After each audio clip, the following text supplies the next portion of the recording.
What is boppin', y'all? All my monster girl fuckers out here. We are talking about utility monsters today. We're talking about everything today, and not really. We're just talking about ethics, but no, on this channel, we're gonna be all over the board. But when it comes down to it, we're gonna be talking about utility monsters. We're talking about different ethical dilemmas. Because Alex O'Connor released a video today, and I was like, ooh, ooh, inspiration. So that's where we're going from. And let's hop right into it. Bam. Oh, it's noon on Wednesday. You can hear the sirens going outside. Woo! Tornado sirens testing.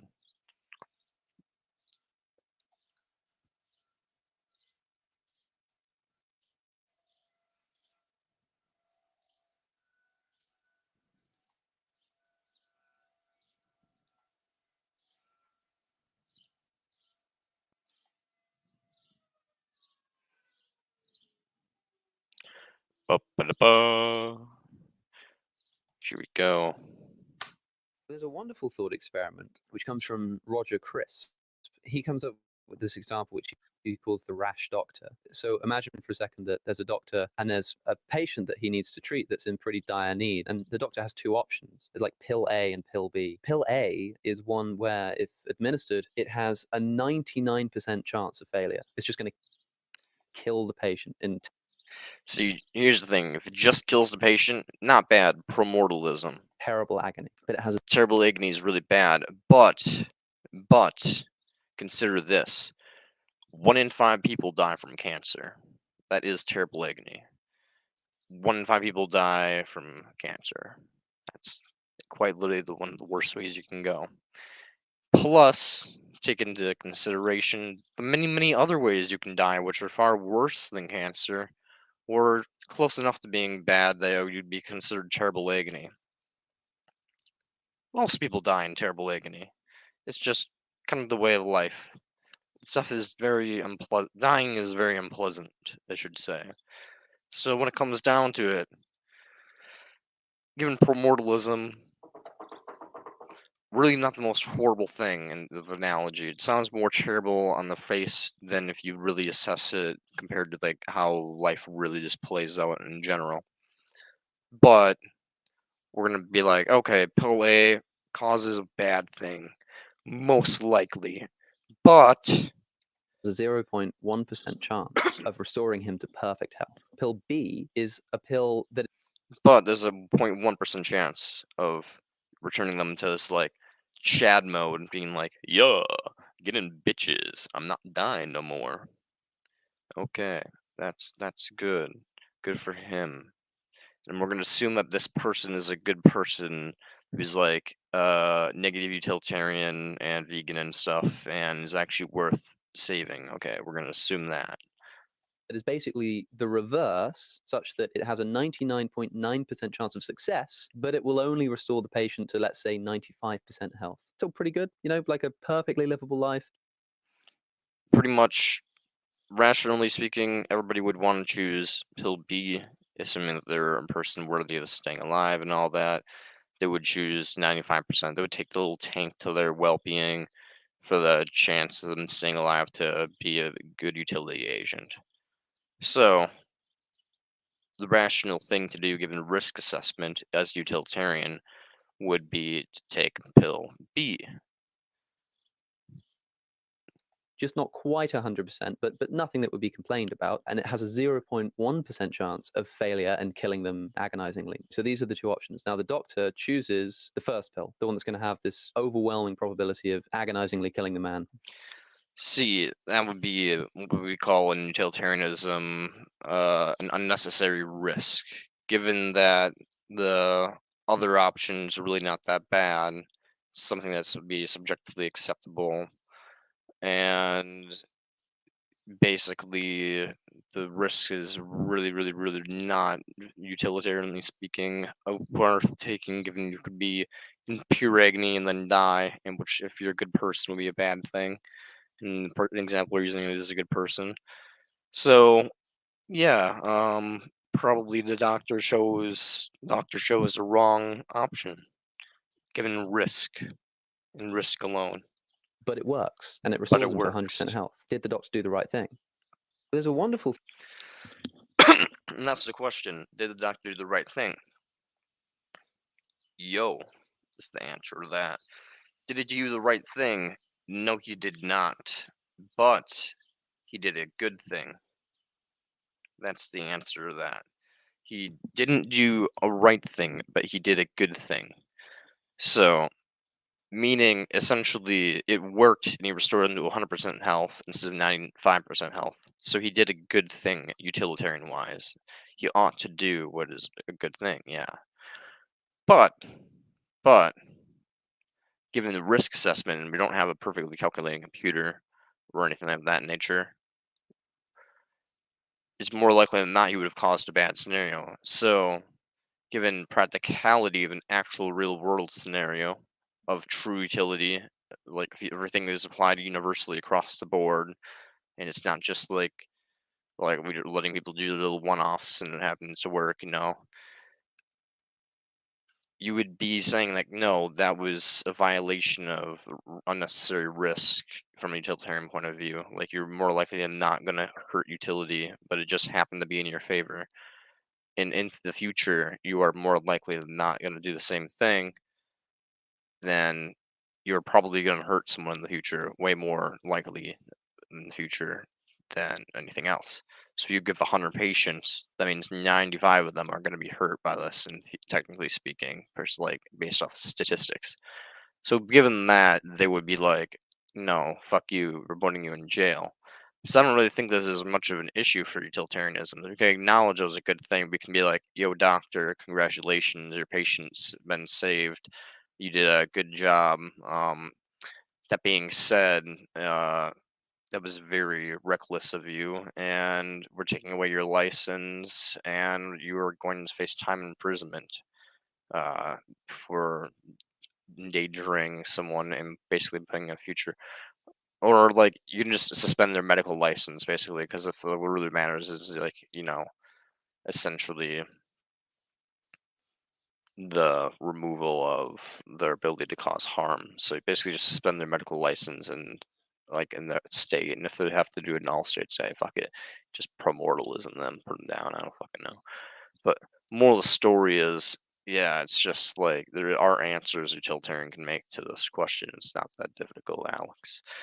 But I'm sure it's just a little snippet from his little thing. Haven't watched the whole segment, but when it comes down to it, there are answers to these questions, and they're not that difficult.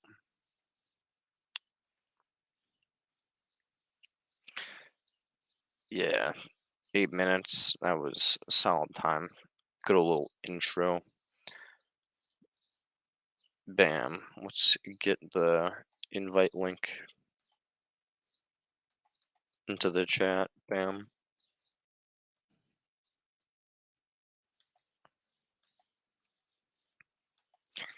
Slap that bitch up there. Yeah, yeah.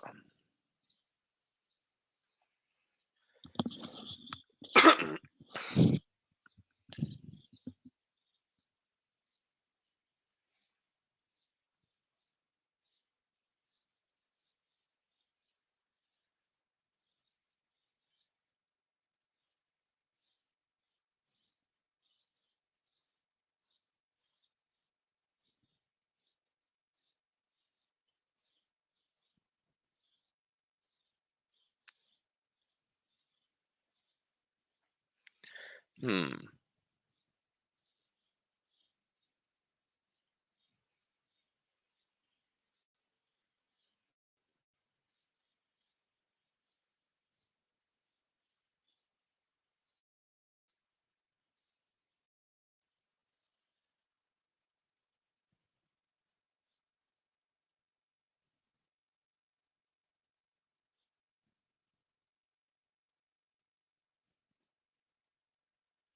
Future Jeopardy, my favorite video. The problem is they're putting a future at jeopardy. If human beings just stop reproducing, then there's no problem.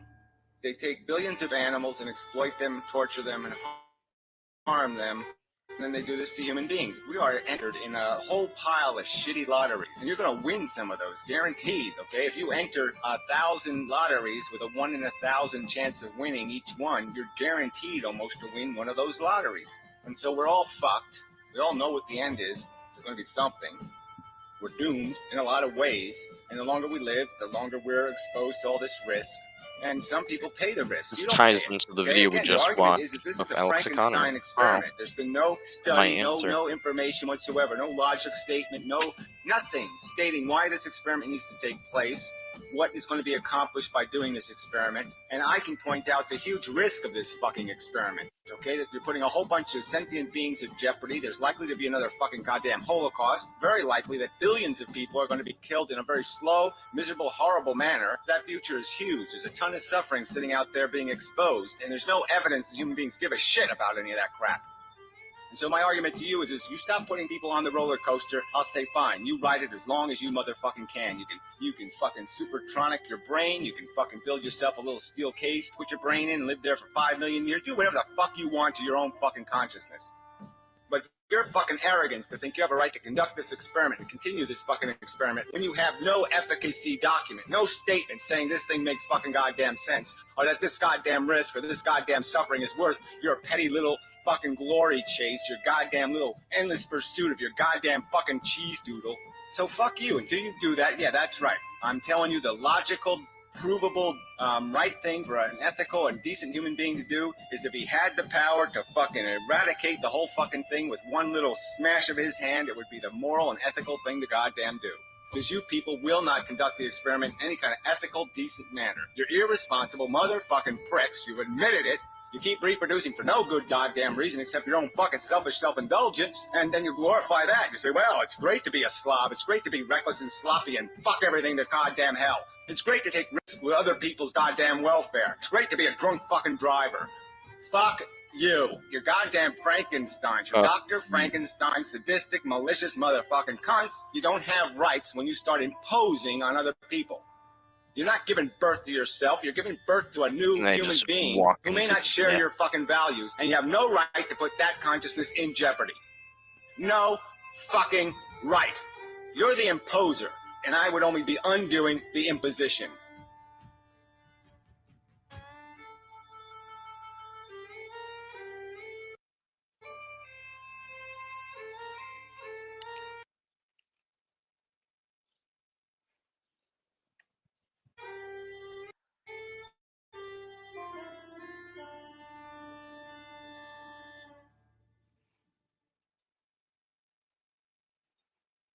If there was real reincarnation, you died and you got to come back again. Your personality, you knew everything you did in the past life. You would know that, oh yeah, it's really in my interest to create a better future, right? I'll save all my money, bury it in the backyard, and then I can dig it up in my future life. That would be your psychology, because you knew it was going to be you, right? So all I'm saying is as a practical fact, you're going to exist again, asshole. Yeah, it's just that you're not going to have your memory. You're not going to know where you buried the gold. But everything else is going to be pretty much the goddamn same, okay? It's going to be another consciousness, another equal consciousness. All the snowflakes, they might all be unique, but guess what? They're all fucking snowflakes. And if you're going to do something for one snowflake, why wouldn't you do it for the other snowflake? And that's snowflake. And if you weren't a selfish little petty fucking snowflake, if you were something like the snowflake manager, you wouldn't do this. It's only happening to me, so that's the way it only matters. It only matters when it's happening to Snowflake 53. He's the only snowflake that matters. All the rest of the snowflakes can go fuck themselves. No, that's not what the manager of the snowflakes would be doing. You wouldn't see a distinction between Snowflake 53 and Snowflake 6,797,432. He wouldn't see a fucking difference between those two fucking snowflakes. If suffering has to happen, he'd have a dilemma. Well, who suffers? You're not going to have a problem being a selfish prick, but you're not doing the philosophy thing. The philosophy thing means I'm no longer a snowflake. I'm over here looking at snowflakes. That's what philosophy is. It doesn't begin and end with me, making me comfortable or making me happy. That's one snowflake. It doesn't mean anything. As somebody who's going to understand that all of these things matter, every single bit of it matters, I can't use my intelligence, my judgment, and just simply say, well, how does it affect me? That's called being an ignorant asshole, a preposterously ignorant asshole, considering the 10,000 years of civilization you have behind you. You're way too fucking informed to be that fucking stupid.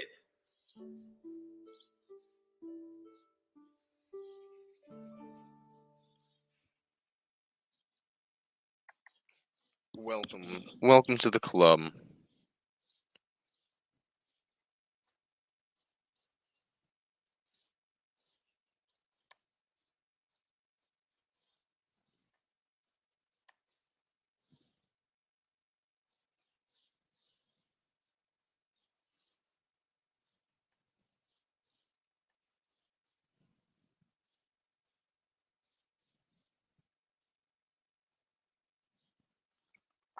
I look at you and I'm like, wow, he's bright. He's, because a lot of people seem to be set in their ways, and you look like a person who's constantly, embracing new information. But no, you're not. You're a misanthrope. You hate people. Why would I embrace new information? We know we fucking evolved over 4 billion years. We know the DNA molecule, its mission is consumption and reproduction through the process of natural selection. That's the fucking ball game. We are a psychological animal that has merely been programmed to do this consumption and reproduction thing in an elaborate, psychologically sophisticated way because we are maggots on a higher level of the biosphere. But that's all we are. That's it. That's the game. I have no interest in whether a graviton is going to pop out of a fucking nuclear collider or not. I don't give a fuck whether wormholes are eating black holes in the cosmos because we know the relevant fact. We know that consciousness is in control of ignorant forces and that we have to do a fucking hell of a lot better than that.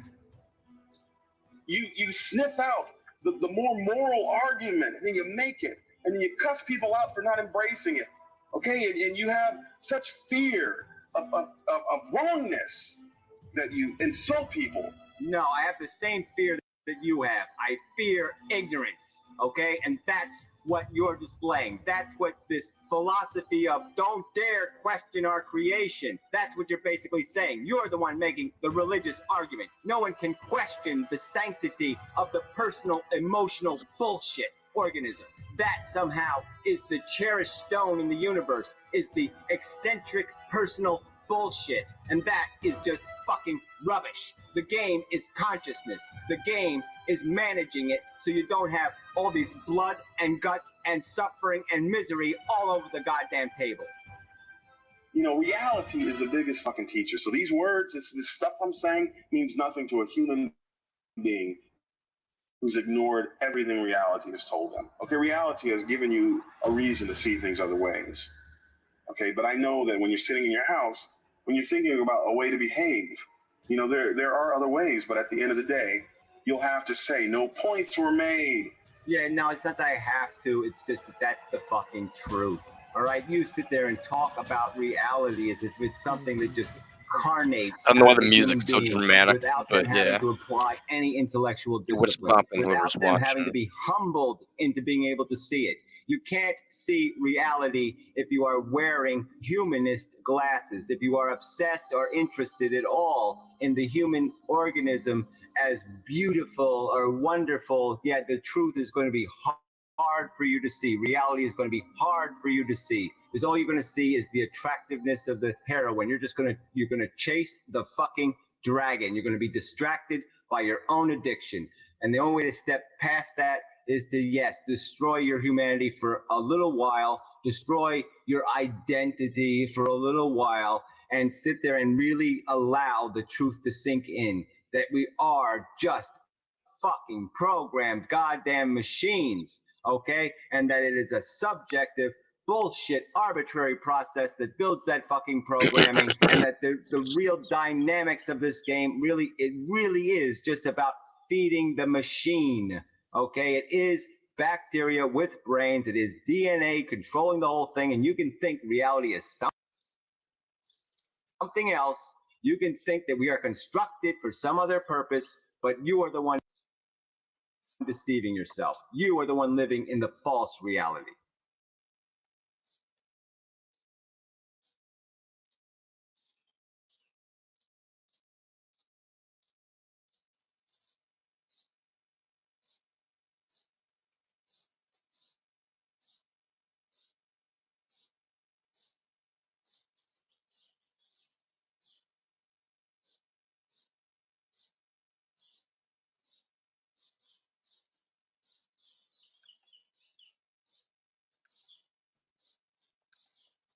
If the bad things in life outweigh the good things, if one accepts this sort of pessimism about existence, does this imply that death is not an evil?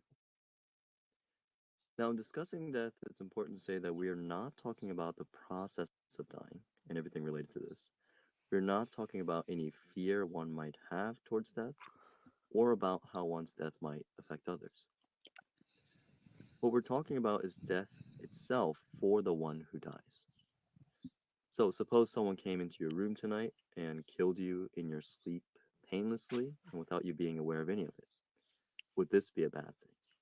Has something bad happened to you? Now, one important thing we notice about death is that death is not the sort of thing that is bad for us in the way that Yeah. pain, for instance, is bad for us. In that pain is bad intrinsically, whereas the same cannot be said, at least it's not clear how it can be said, about not existing. That is, there's nothing bad about being dead as such, because for one thing, we no longer exist at that point. Thus, Epicurus famously argued that death is nothing to us. For when we are, death isn't. And when death is, we will be no longer. Now, a common response to Epicurus is that while death itself may not be bad, death can be bad in a certain relational sense, inasmuch as it deprives us of a future of good things. So, according to this view, the badness of death consists not in not existing itself, but in the loss of good things, and being deprived of a life that would have been good. Now, if we accept that this is more or less the right way to think about death, the right way to account for its significance, and further, we accept that there is in fact more bad in our lives than good, and I think there are good reasons to think this is the case, this would seem to imply that death isn't bad at all. In fact, what this seems to imply is that death is good, in as much as it prevents a life that would have been bad on balance. Now, things can get slightly more complicated if we consider at what point in our life ceasing to exist is good for us. After all, a life that is bad on balance might still have its good days, even good years. Howdy. My own feeling, however, is that just as there are no good lives on balance, there are no good years on balance. In fact, I'm inclined to say that there are seldom good days on balance. Well, No, if this is there's good true, days then at all. ceasing to exist would be good at more or less any Just point not even in good an individual's moments, life. really. And although we often worry that pro-mortalism, or if you like, a pro-death position, would imply killing, this need not follow from it, even in those cases where killing would, let's say, be painless and affect no one else. And this is because, as I've stated elsewhere, we generally demand more certainty in our convictions when imposing decisions of this kind on others, especially one as serious and final as death.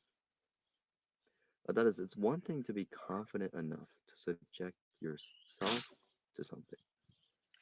It's another thing to be confident enough to subject others to it. And so, if this argument works, a pro mortalist, seems to me, can coherently oppose killing. So, that is all for now, and thanks for listening.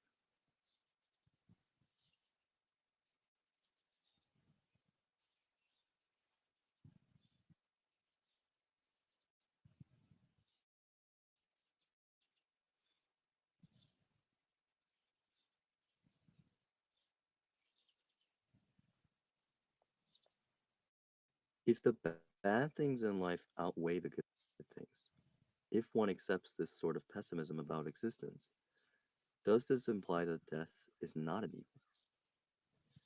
Now, in discussing death, it's important to say that we are not talking about the process of dying and everything related. Hmm.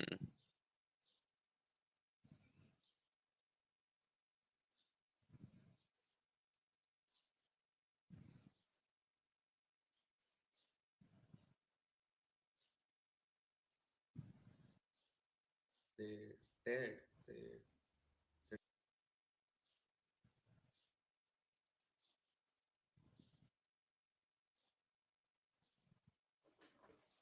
Yeah, just on Reddit, it's his name is Pasta Mancher. He asked me to do a video on the why atheism is atheism and promoralism are better than nihilism. I mean, yeah, it's a good thing to talk about and make the distinction. But first, I wanted to talk about the like my previous video, which was response to AdSense 19, and then afterwards he commented on that video, and we're pretty much on the same page. But what I think is the where the disconnect is when I say that you know we should choose to just get out of it as soon as we can. I'm not just saying that for this one person's good that it's best that it ceases to exist. Not just that, but the imposition of suffering by the continuation of this one machine. So just by living, you're causing harm. So once you recognize that, then it's you have to stop living. You have to say, hey, we should stop living because we're causing harm. So again, it's a personal choice, whatever. And so you can choose to cause harm and choose not to. And I think the right choice is to not to cause harm. Like get out as soon as you can to prevent the suffering that you will cause just by living. And the other point about atheism was you said that we don't have a way to annihilate all life on Earth. Like not even nukes would do that. I tend to disagree with that because it's about it's not about blowing up the planet, so to speak. It's like making life uninhabitable. I don't know if that's the great word, but whatever. Like beings can't exist. There's without carbon, there's no life, right? Carbon is the main thing. So if you can make the Earth devoid of carbon, then yeah, their life will cease to exist. And yes, it will cause suffering to the already existing beings, but the prevention of the suffering of the future is way more in weight than the present. So even if we don't if we use all the nukes and we will impose a nuclear winter, which will make the planet inhabitable.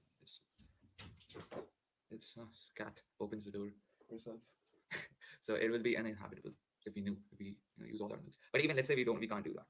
The obligation is our focus should be on finding a way to do it. Making a mega bomb or whatever. Focusing on that, not focusing on perpetuation and making it better. Focusing on ending it. That's I think that's the rational conclusion by looking at this whole game. So yeah, that's we're on the same. Yo, what is bopping D Profit? How's it going? How's your day going on a subjective level? Objectively, life's shit, but I know you don't think that, so we'll just ask you how it's going on a subjective level.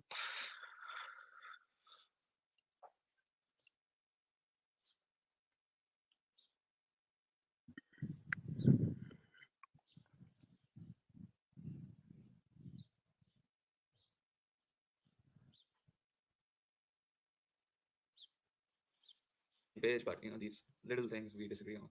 But I would still say I would be rigid in my principles. That Not too non-existence is bad. better than That's existence. good. So That's once you good. recognize that, you should be obligated to not just Having a keep not living, too but bad day is this always a cycle positive of thing, this suffering because for no good bad reason is on Earth. bad, So yeah, and good let's do is that. an So illusion. he's got this nihilism, atheism thing, and let's start with that after we hit the ball.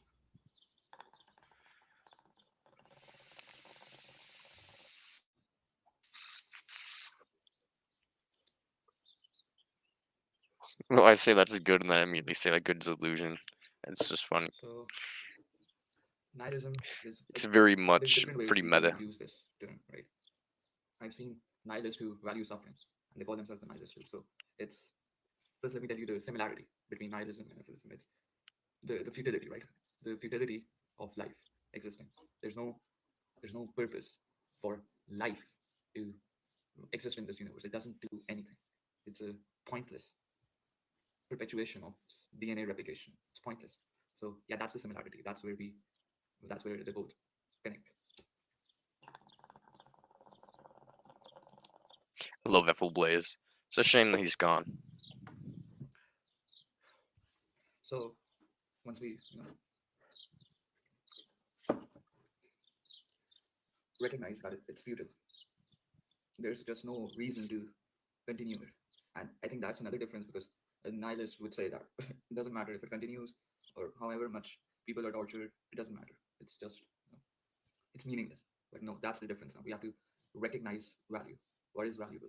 you know, what is the thing that we should, you know, be concerned about, that should have meaning, and that is the suffering, the sensation of pain and suffering in a sentient brain, the torture.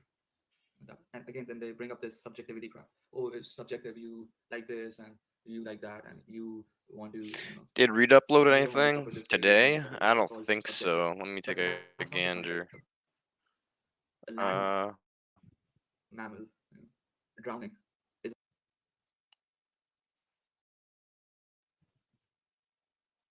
I've already watched this video, so we can watch it in the future at some point. Rita McLeod.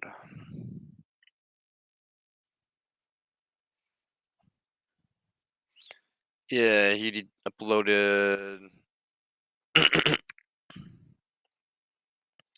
this video yesterday. I hadn't finished it. I was like Oh, about 2 minutes shit. left, but I wanted to get these ideas out before I Sorry lost for them. that. And Illicit Mind was talking about antinatalism as a movement, how it's not a politicized, organized, centralized, cohesive movement, where it's not an entity that exists by itself, unto itself. And I agree with him. And so we're all a bunch of isolated individuals behind screens on the internet talking about antinatalism and to another extent Efilism, but I'll just keep Efilism out of it. It's Efilism, the really only difference is that it includes the animals. The book is focused on the antinatalism, but we're decentralized. There is no leadership, and everyone is an individual operating cell that's not organized in any way. You know what I mean? There is no like central like chain of command. You know what I mean? There is no chain of command or order sequence like following from the top down, like shit rolls downhill. You know what I mean? Here's the order giver, and then down here are the soldiers. There is none of that with online activism or online antinatalism. And then, even though they're not like really opposites, it's just a different philosophy or it's a different ideology or economic system. Capitalism is centralized. It's centralized around monetization and money. And even though different countries around the world, you know, we have the U.S. and then we have like the UK and we have Japan and we have all the other ones. They use different currency systems, but they still use currency systems. And then inside that system, there's the federal banks and the national banks and the world banks. And so it's all centralized around profit and business, right? So there's like stock exchange, stock market, shareholders, CEOs, and they're all centralized around the idea of profit and revenue, stocks, and all It's that. kind of So based actually. central idea, but there is no leadership. See, here's the thing of paranoid schizophrenics, my dude. Paranoid schizophrenics. They have some crazy ass shit to talk about, like giants and stuff, and they also have some base stuff like this that they talk about, and it's just like nice, you know. The brains are all over the place. That's why I subscribe to them because they're interesting. Plus, he's an F-list, so you know he's an ally, comrade. They can, and it's an individualistic thing. It's an individualistic system where everyone's trying to max out their wallet size, while some people try to screw over others. You know what I mean? And then businesses hire other companies, and then there's like parent companies, brother companies, sister companies, and all that, mergers and acquisitions. How Disney is buying everything. They bought Fox, they bought Marvel, they bought Star Wars. They're just reaching out and becoming a monopoly of centralized media consumption and entertainment. Whereas antinatalism has no central leadership, and each individual operative or agent or cell is free to do whatever they want within their own individualistic morality to get across the idea of antinatalism. And something that Illicit Mind was saying is like the hypothetical conversation. It's like you're talking to someone who's not antinatalist, and the person says, "Don't force your philosophy on me." The problem with that kind of bullshit, the hypocrisy, is like, okay, don't force your philosophy on me. You can not have kids if you don't want to, but you can't stop us from having it. The problem with that right there is obviously you're going to force someone to be alive. Obviously, that's the problem right there. And it's like the person doesn't want the philosophy forced onto them, but they have no problem forcing life onto someone else who couldn't have the informed consent decision. And there's pros and cons to each of these. Like, to centralization. It doesn't have to be capitalism. It just needs centralization. I can just put that. Centralization of power. Centralization. And consolidation of power, consolidation of military resources. In the military, you don't want everyone doing whatever they want. You know what I mean? If you play a first-person shooter game, a team one, if you play a team one, like a battle royale where you have a squad, or if you play a team deathmatch game, people are individuals first, right? But then they add up to the team. And then if there's a plan or a leadership, they have a better probability of succeeding than the individualized units and operatives doing whatever they want. I'm over the rocket launcher. Okay, I thought I was over the rocket launcher. I'm over the Warthog. I don't want to be a gunner. I hate being the gunner. I want to be the gunner. I want to be the passenger. I want to be the driver. So if you make up your plan before the battle starts with centralization of power and communication, you're gonna have a better time at fucking succeeding. But the problem is like Illicit Mind said, this is an individualistic philosophy and not a political movement. And then at the same time, something that goes with that is that we have feminism, politicized feminism. So feminism is an individualistic philosophy that has become politicized. It's become politicized. It's where the government recognizes the benefit of placating to women because that's where the money goes. That women have more money, money, and they're kind of more in control. Money centralizes things.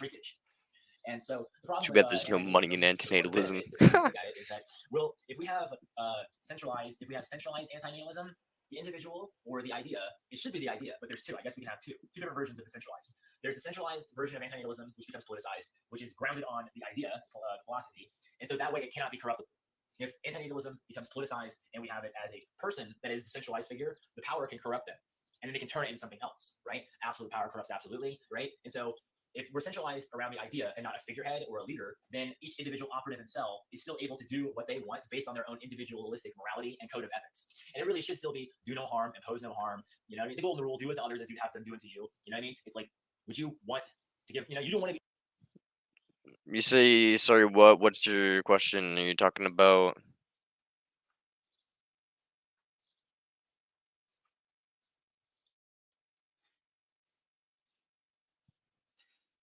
And so the problem with antinatalism, or the benefit, depending on how you look at it, is that if we have centralized antinatalism, the individual or the idea, it should be the idea, but there's two. I guess we can have two different versions of the centralized. There's the centralized version of antinatalism, which becomes politicized, which is grounded on the idea, philosophy. I'm assuming he said sorry, what, because of this segment. Guess he's just kind of explaining. Doesn't matter. Oh, never mind. Okay, cool. I'll just keep playing it then. And so that way it cannot be corruptible. If antinatalism becomes politicized and we have it as a person that is the centralized figure, the power can corrupt them, and then they can turn it into something else, right? Absolute power corrupts absolutely, right? And so if we're centralized around the idea and not a figurehead or a leader, then each individual operative and cell is still able to do what they want based on their own individualistic morality and code of ethics. And it really should still be do no harm, impose no harm. You know what I mean? The golden rule, do unto others as you'd have them do unto you. You know what I mean? It's like, would you want to give, you don't want to be, antinatalists pretty much don't want to be alive, right? They're depressed, they're addicts, they want Hell yeah. here, unless they're pro-mortalists and they're dead. I mean, so this should be just don't have kids. That's the idea. But if we centralize antinatalism around a figurehead, then the power can corrupt their minds, and then they can become like persuaded by lobbyists, persuaded by companies or sponsors, and then the idea. Well, not all can corrupt it, which will pro-mortalists spread are out to dead. the other Some individuals pro-mortalists think right? that And it then should the be idea dead in the dilutes itself. future, We but center not around now. an individual figure instead of decentralized. And these are both the ideas once they've been politically recognized as political ideologies or political philosophies. And so the opposite of that. Some pro-mortalists are still alive because they think that, death is good for the one who dies, but it's not necessarily good for oneself to die because of the net whole. So I disagree with his definition of pro-mortalism, though I guess there's multiple definitions, just depending on your semantics and usage and all that bullshit. Is if we're decentralized and individual operatives that are still being recognized as a political force or a political philosophy or political movement, then each operative is still able to spread the philosophy in their own unique way. They would be able to make YouTube channels, pass out flyers, go to soapboxing with a megaphone, stand out on the side of the road with a sign, and do in-person live action activism and the internet activism. But since it's not decentralized, there would be no way for it to become corrupted because of the individual with the absolute power.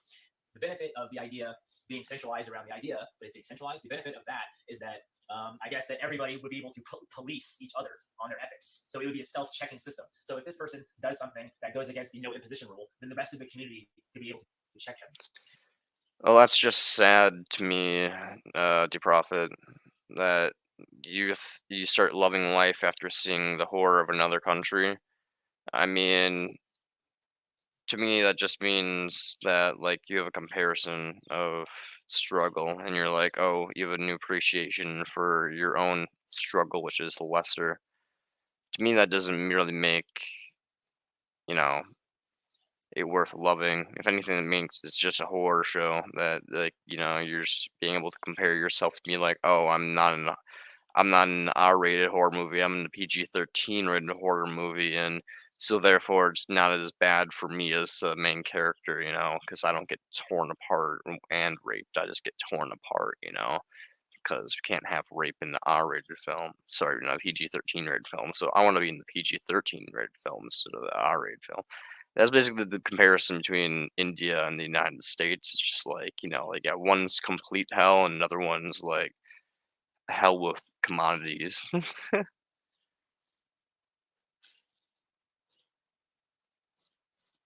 Do you see Diane Mogumentary?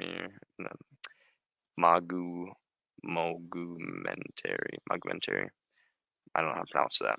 I have not seen that. If you know the title of it, I can watch it live here if you want, or I can watch it some other time. If you know the title of whatever I have to watch, I can put it into my notes of things to watch. Looks like And theoretically, that would be able to be done here too. But since we're isolated and not centralized, but see, the thing is it is centralized, but not politically accepted or politically recognized. We are united by the idea, but there is no leadership.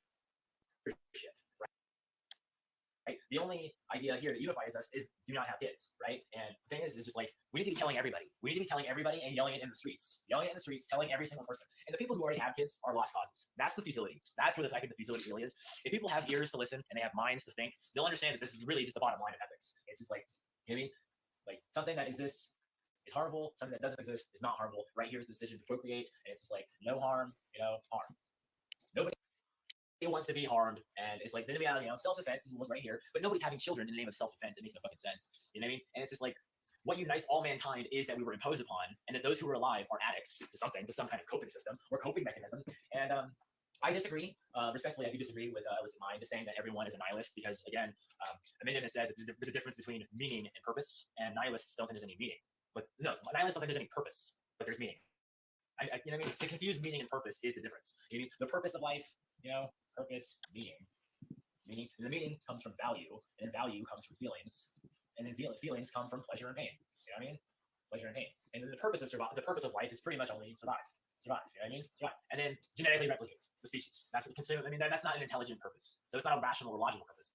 So I mean, if nihilists think that there's no purpose to life, you know what I mean? I agree with that. There's no purpose to life, just to survive. But nihilism, typically, from my understanding, is that there's no meaning to life. And then taking away meaning, if you're going to take away meaning, and there's no value, there's no feelings, and there's no pain or pleasure. And so if you're a nihilist, you can essentially start defending the worst atrocities.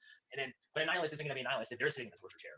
If I have a nihilist sitting in the torture chair and I'm like, okay, I'm going to bash your teeth in, it's like, do you understand there's meaning, value, feelings, pain, pleasure? It's like, what's the purpose of me doing that? The purpose of me doing that is to teach them that there's value in feelings. And it's just like, evolution seems to value disregarding this in order to survive. That's like the whole thing, like negating intelligence. You know what I mean? Intelligent design. You know what I mean? Right, it's not over. Intelligent design. ID, right? And then it's like, okay, so it's gonna create this system, this world of organisms eating each other, and then it's going to put its intelligence into the system after enough evolution and natural selection, to where that like one or two individuals become smart enough to step outside the game and look at it objectively from outside and think, what is this? Hello. Consumption and replication. Why would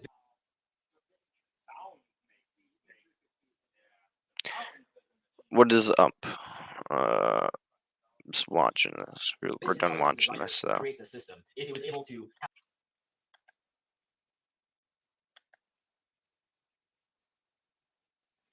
What do you mean by Diane Magumentary? Because I'm looking this up and I don't see shit for whatever it's called. I'm assuming it's a video, right?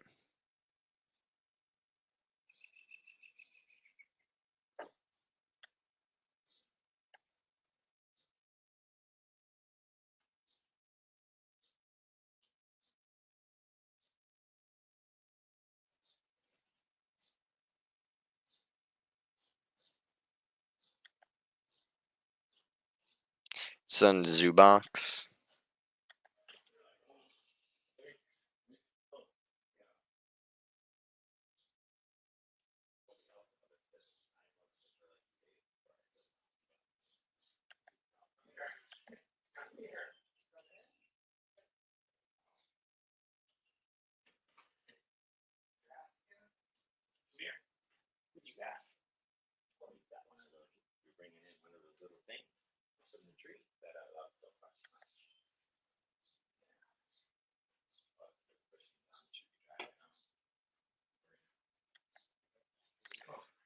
The fuck?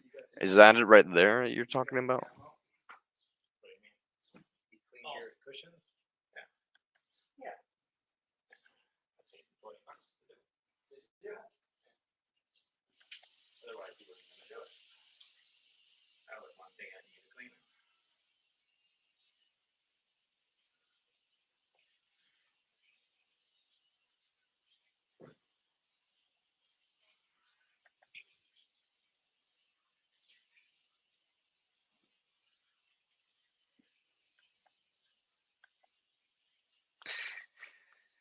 I'm not gonna watch that, my dude.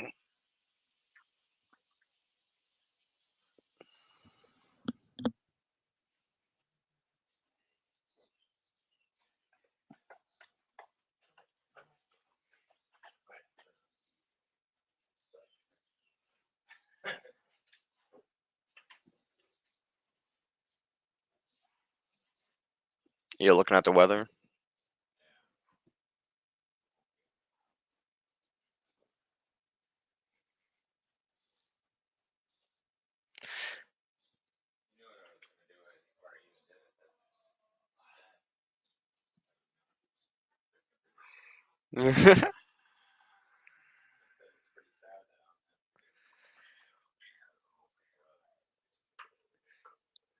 It was just the context of what you said, so.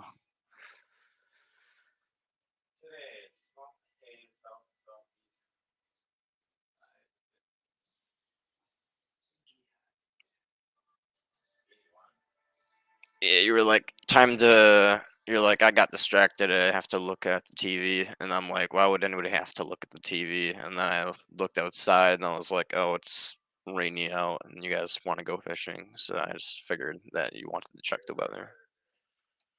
So, yeah. I don't have crazy mind reading abilities. You're not that predictable. I just have good context skill.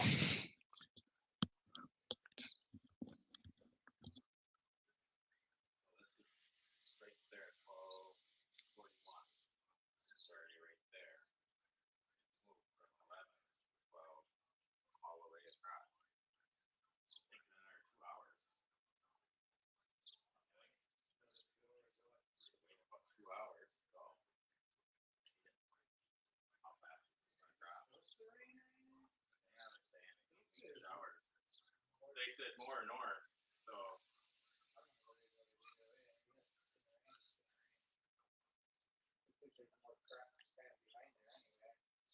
Yeah, but it's all going that way, kind of more so, you know. I think we go to Fleet Farm, buy some minnows, come back, and guys, minnows, and we look at that strap. Fuck around with maybe the strap, it's still kind of, you know. We could do that.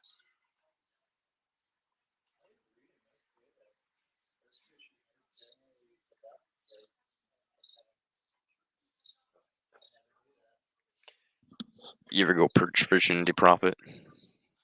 Is it best at night? It's best for you catching them.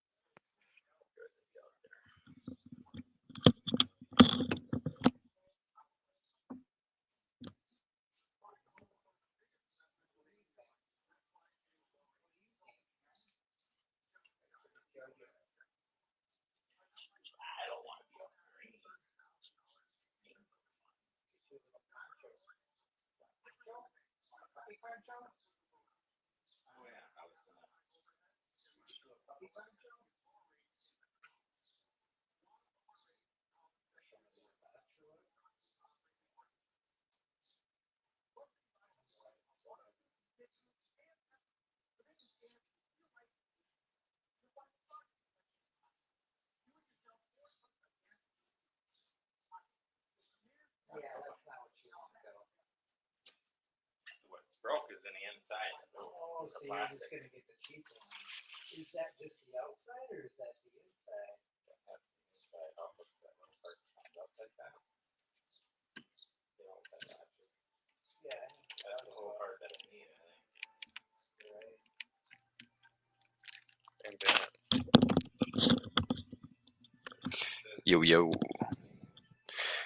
Yeah, so we're not gonna watch the weird video that the Prophet recommended just because that seems to be a. If you want me to talk about the topic, we can do that, but I'm not gonna watch that video. It's just a no-go. If you want to pontificate with me, sure thing, but that means you have to get on here and pontificate with me, comrade. Otherwise, I'm not gonna waste my time talking about such a topic that's so unrelated from what I usually talk about, especially given that it's not very useful for utility to talk about. Unless, like, people from the third world are watching me, which then, sure, then I guess maybe would be, but hey, if you're any animals fuckers from the third world, promortalism's pretty cool. We're talking about that earlier, if you wanna go backwards.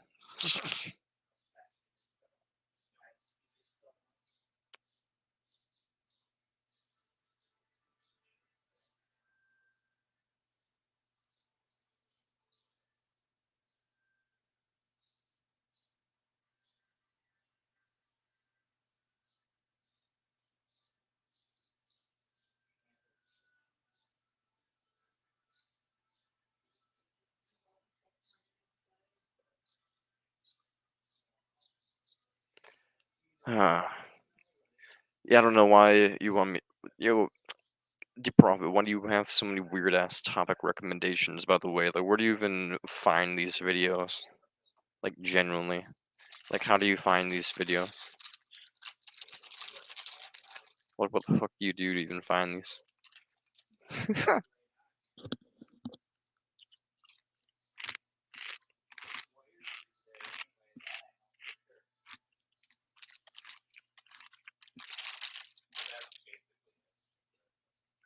I'm saying is, hey, you're not going to swap that amount for the one you have before.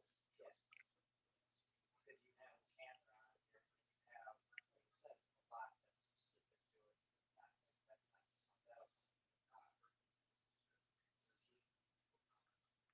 That's not 1,000. You have a camera on here.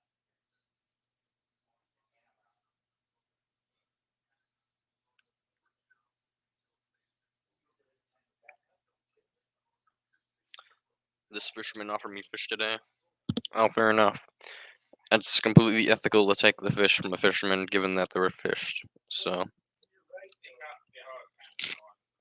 You're right, though. The sign there is like a bar, and then that leather is sitting on there, and somehow it's mechanically all connected. And that leather is supposed to be pushed down, the other leather that pulls those cables is supposed to hook those clamps on the ends. I like this like lighting makes me look like I'm like one of those anonymous people in like fucking gang shows where it's like I sold cocaine in the RZA for 10 years, and now I'm behind bars. I tell my story. Bum, bum. You know, I don't fucking know.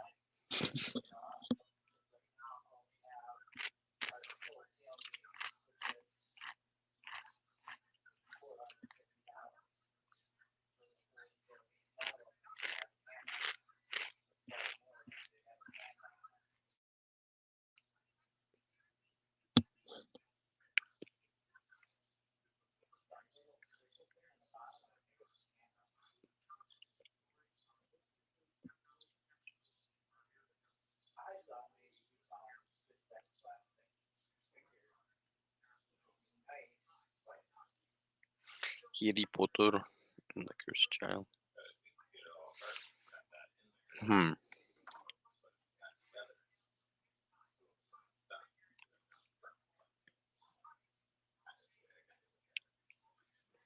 But yeah, I did look it up. Obviously, you can tell. It's with the O'Connell right here.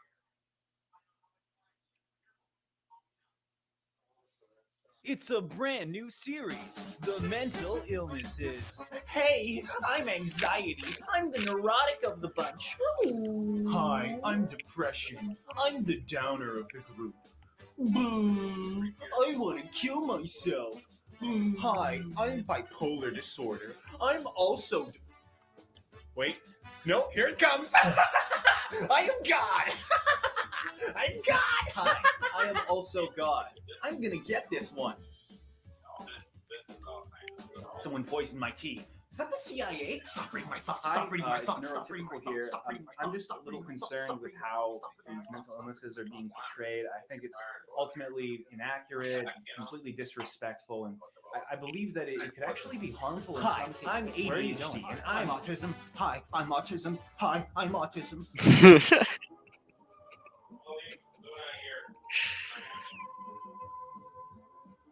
Hi, I'm borderline personality disorder. I sure do enjoy you looking at me.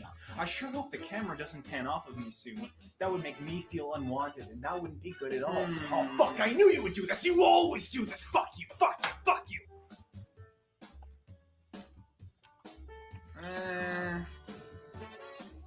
Much better. This Hi, one's good. I'm I think post-traumatic stress disorder.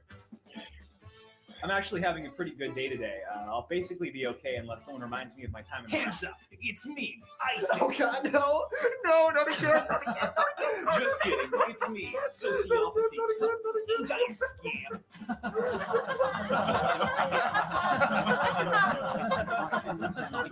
This was a bad idea. This show was a very bad idea. There should not be any more of this. And that is pure art.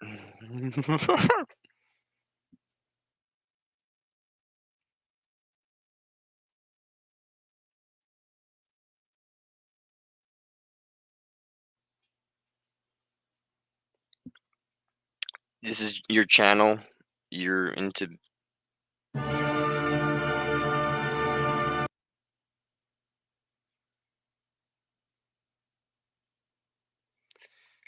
I don't believe this is your channel. For some reason.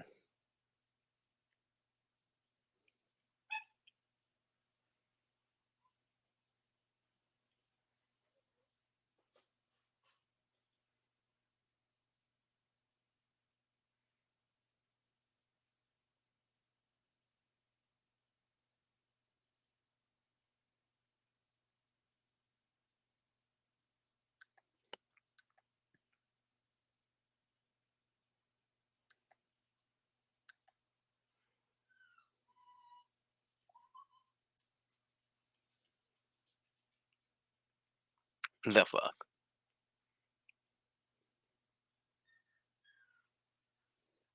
Yeah, we're not watching that.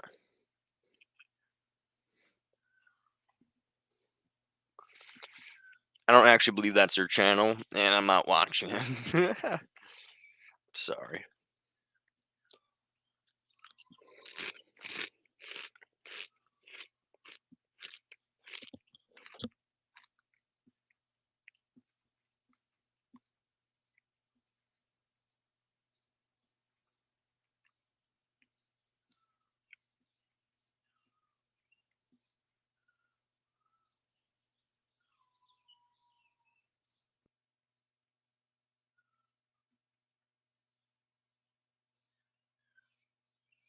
It's time for The Mental Illnesses. Episode 3, Laugh Track. Hey, PTSD. I haven't seen autism anywhere recently.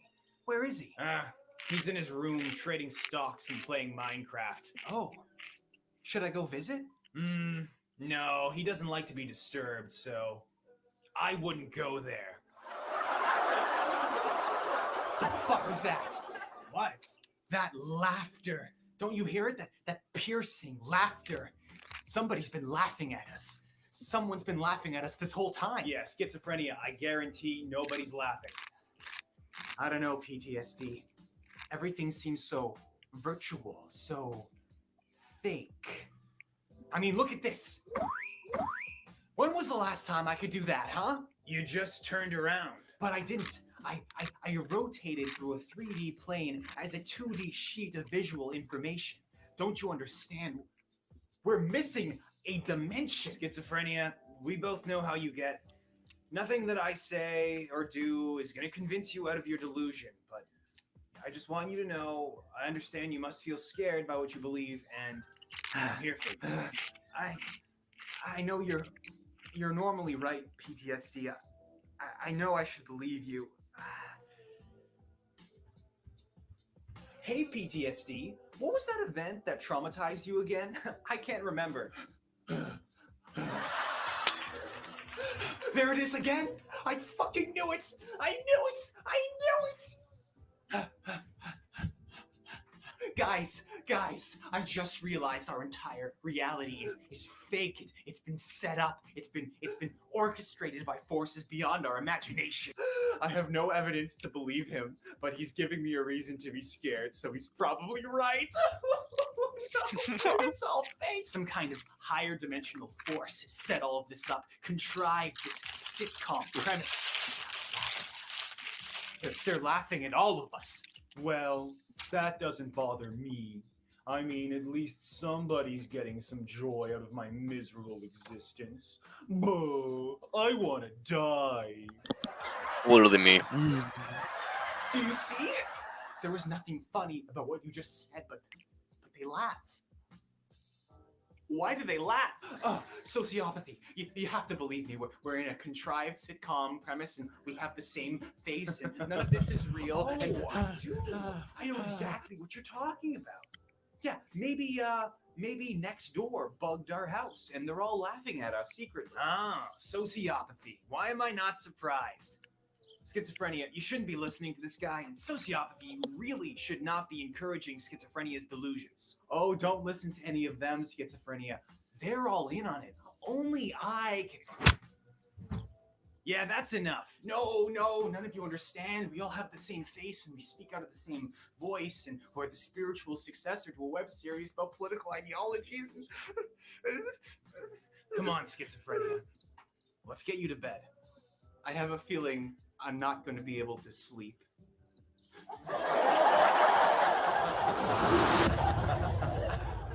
Those poor mental illnesses. I agree. It sure is great not being mentally ill. I sure am glad we don't live in that madhouse and instead occupy the far superior frat house.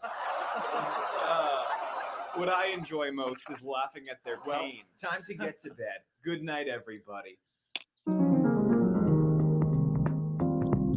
What I enjoy most is laughing at their pain. Same. It's one thing me and neurotypicals have in common. We laugh at the pain of others.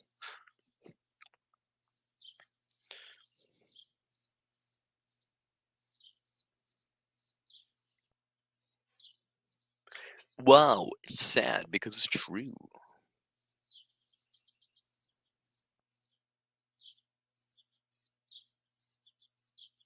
And it also makes it funny.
What?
Well,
well, I am gonna go on a smoke break really quickly, so I'll be back in a minute. And by minute, I mean like 15 minutes at most, probably less.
Yo, what's poppin'?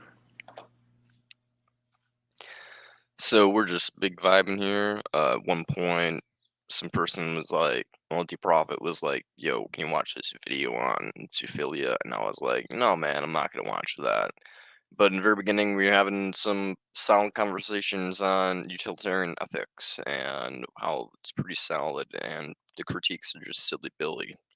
So if you want to watch the very beginning of this video, which I recommend doing at some point, because that's kind of the most important part of this video so far, it talks about some Alex Connor's critique of utilitarianism, like a problem with utilitarianism potentially.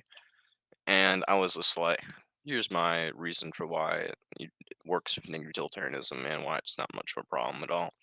So yeah, it's basically it. If you want to watch Alex Connor's short, you know what I'm talking about. So yeah. Otherwise, we're just big vibing at the moment. I'm eating breakfast. Cheers. Some vegan cereal. And yeah, I don't really know. We're just gonna watch the videos, chit chat, talk, you know. Yeah, might. I might stream on Mingo Live. I have enough power to do that for like 20 minutes.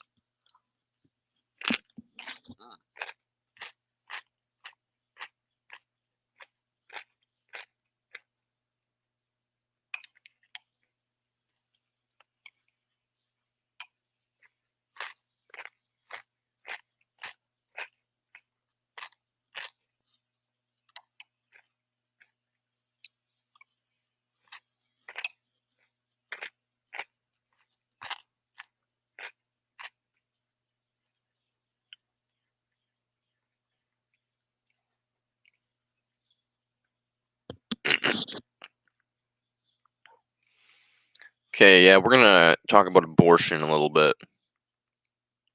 Ethics of abortion.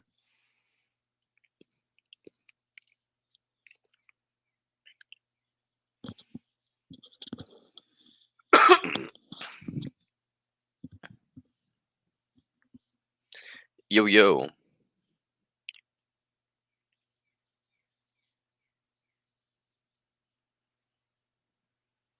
How's it going, guys?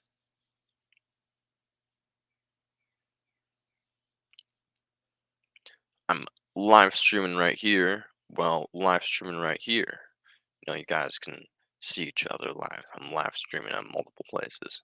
On Facebook, YouTube, Twitch, and now on Bingo.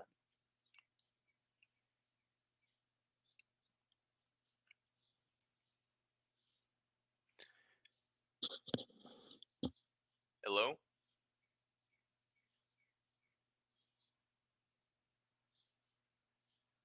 Ah, never mind. Let's change.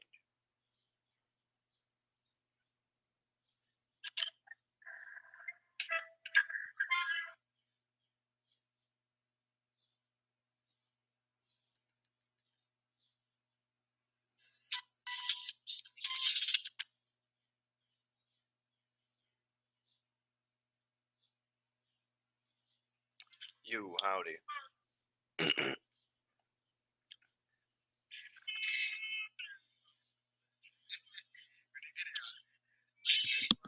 Oh, wow. Are those some animals you've hunted?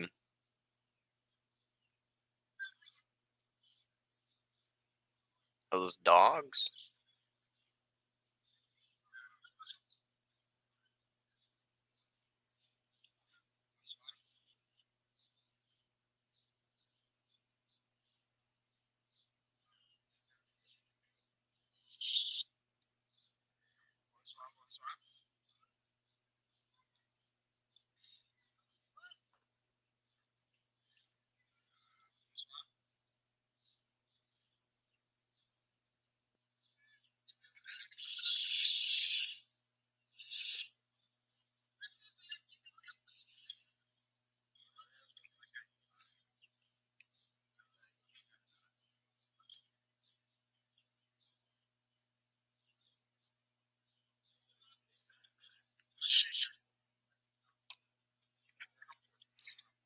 What y'all cooking?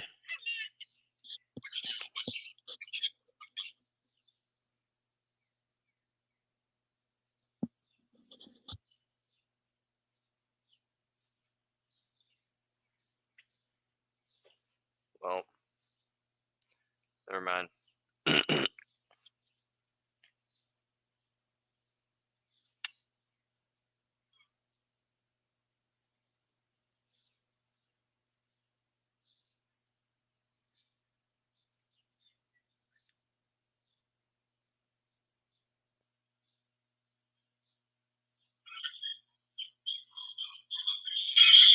Howdy.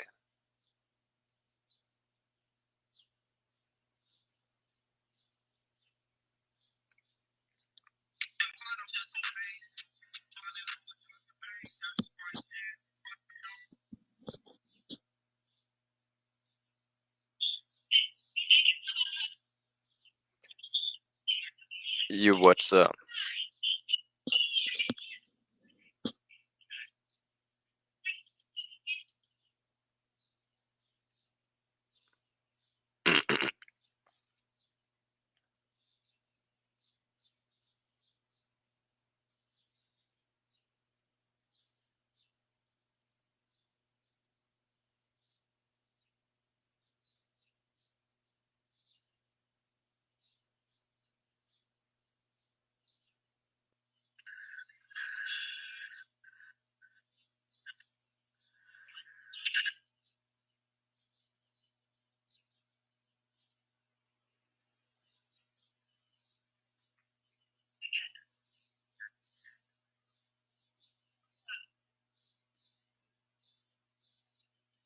Howdy. Oh, well, that's mean.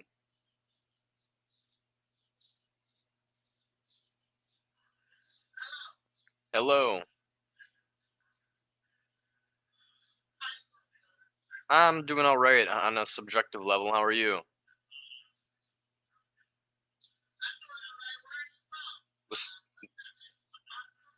Yeah. In a way, man, I'm basically trying to convince people that life is horrible as it is, and that we shouldn't bring people into this world. No, no, I'm an agnostic atheist. I don't really believe in anything.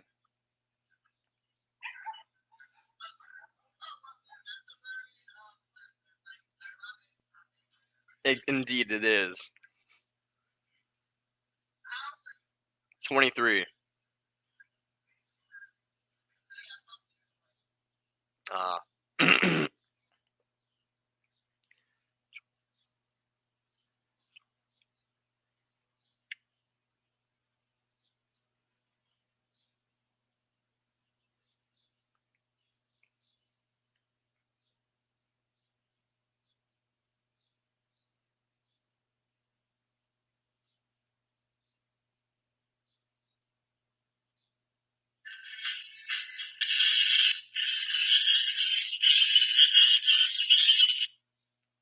Christ, my eardrums.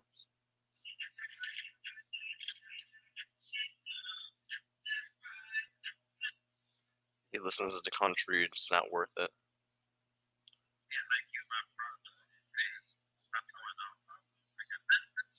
Howdy.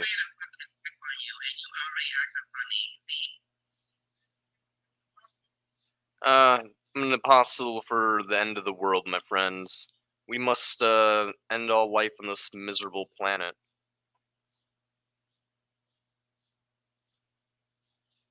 Well, goodbye, my friends.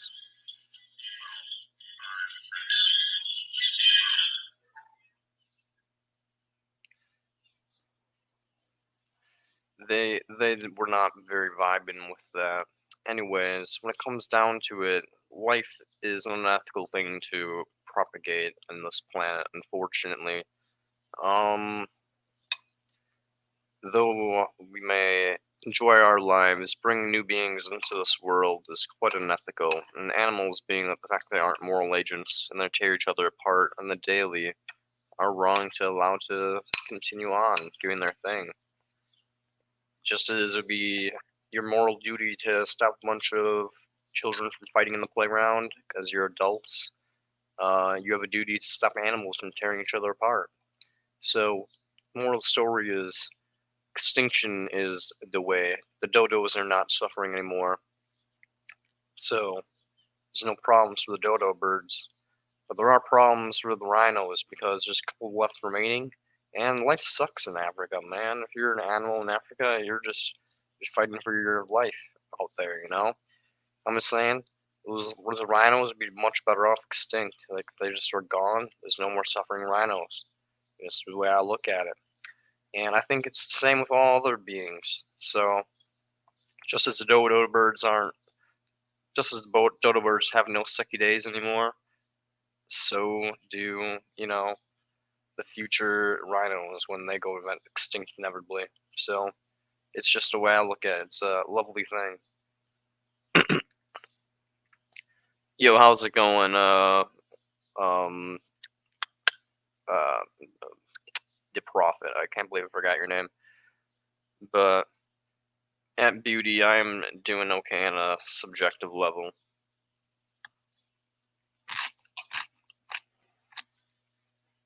Life's rough out here, but I'm doing fine.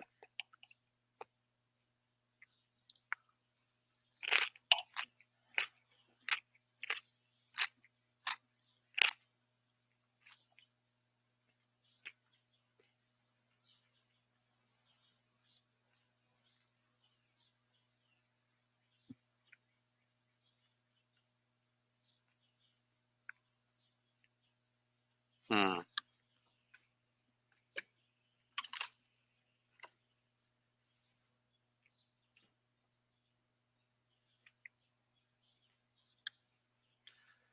Yeah, what's happening there? Basically, what's happening, to Profit, is I'm live streaming on an app called Bingo Live. So you're just gonna get a little meta.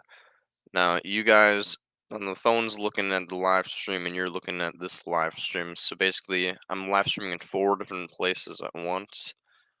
And I'm just gonna set it up right here. So basically, now I'm just live streaming like everywhere, man. Like, I'm just live streaming everywhere.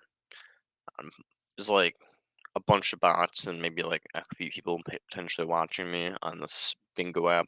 It's a bunch of bullshit, but apparently just actual people on there, supposedly.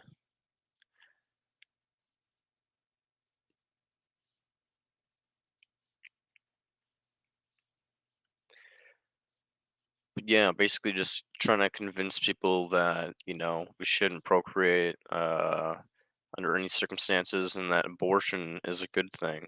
That's basically what I do on there is just talk about abortion mainly and the ethics of abortion and yeah. But I also talk a little bit about extinctionism and other jazz just because why not, because it's useful to understand my whole philosophy.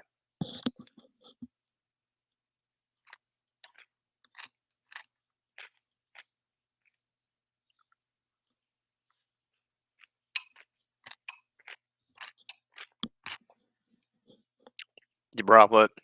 No, don't say that, man. I mean, here's the thing. You're probably right, but all lives are fucking useless and shitty, okay, man? That's just the truth. All lives are useless and shitty for the most part. The only lives that are useful are ones that contribute to negative utilities. People that are out here basically doing things intentionally or unintentionally that eliminate suffering from the world. And that's very, very, very rare that people are doing that. So even you can easily change your life around. It might not be very fun because my life's boring as fuck too, my dude. But you can easily make your life something that matters, and you can feel like it matters to yourself at least to some extent or another on most days. On most days is the key thing. Some days you'll just be like, why am I still here? Just to suffer. every night I can feel my arms, the legs, my body, the comrades I've lost. And you'd be like, yeah. But that's probably not for a couple more days. Once it gets around the 7th of next month, I'm probably going to be like having a little bit of a mental breakdown again because I always get a little bit fucked up around the anniversary. But hey, I try to avoid thinking about it. But when it gets to that day, it's just like I feel it's disrespectful not to think about her, and then my brain gets like fucked.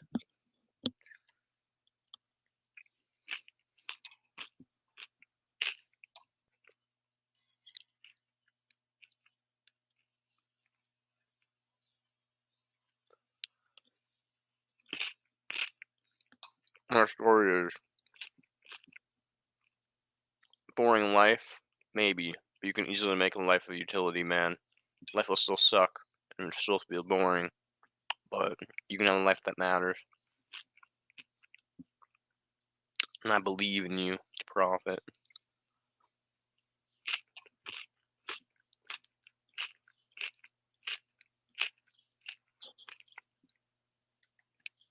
You cow fucker.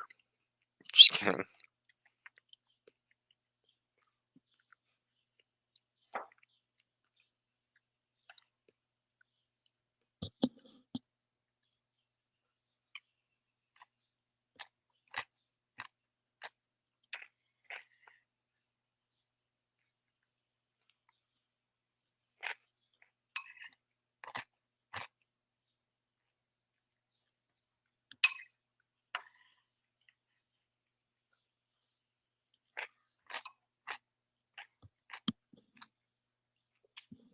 Yo, speaking of farm, today's Wednesday, my dudes. Oh, I mean, it's the farmer's market.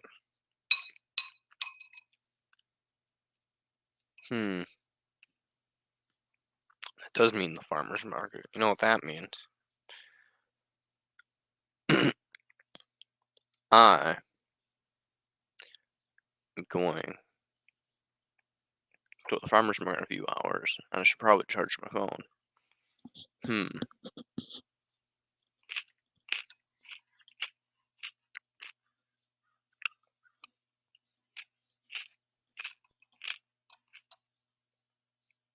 Well,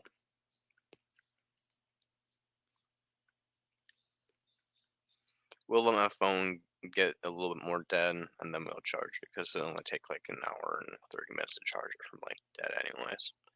So, and the farmer's market isn't open for another hour and 30 minutes, so.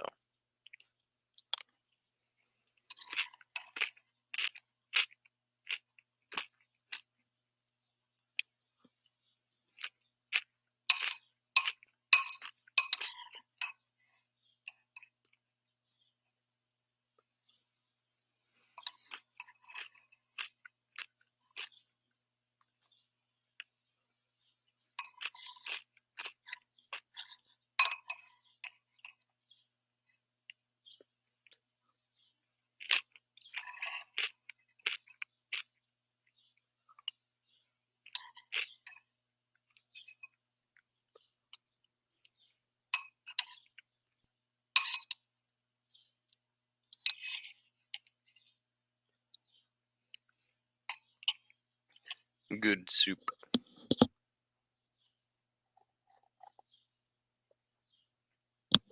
It's really just cereal, but cereal.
we go. Got the remote.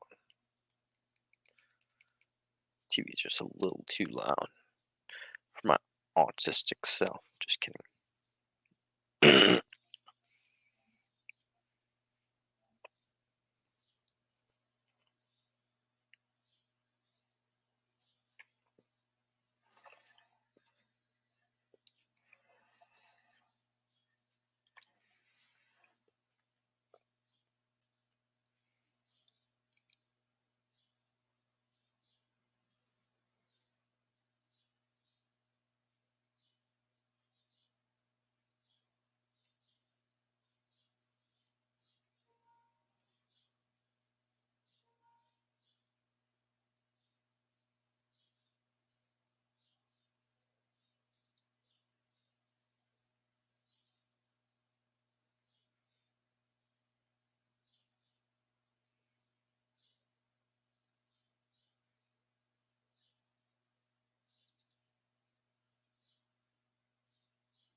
Damn, sometimes I just remember how sexy my jawline is. I'm like, yeah.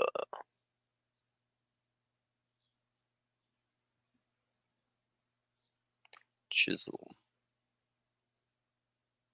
Then remember the rest of my face is also like, just mediocre.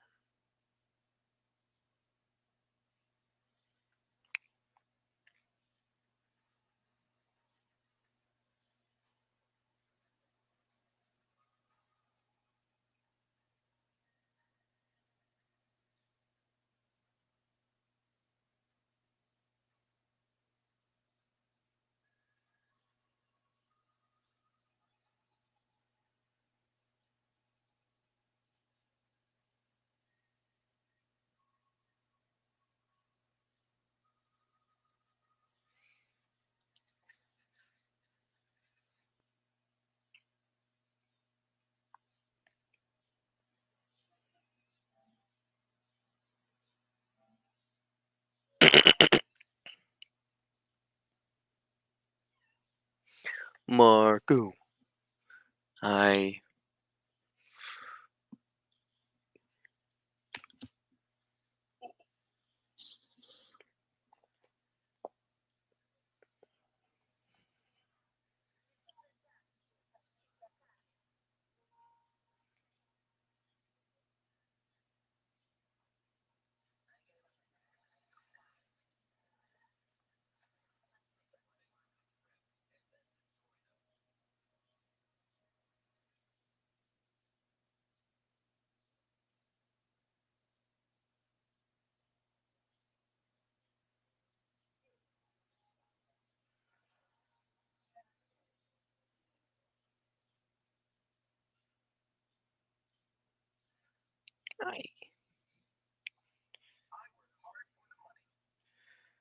work.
Fuck.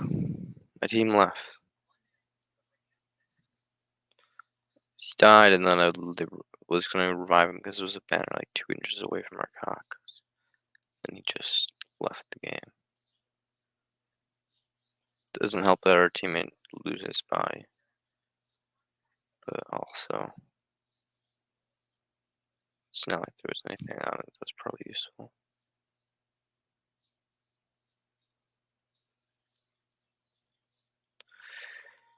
Well, our teammate left. That's sad.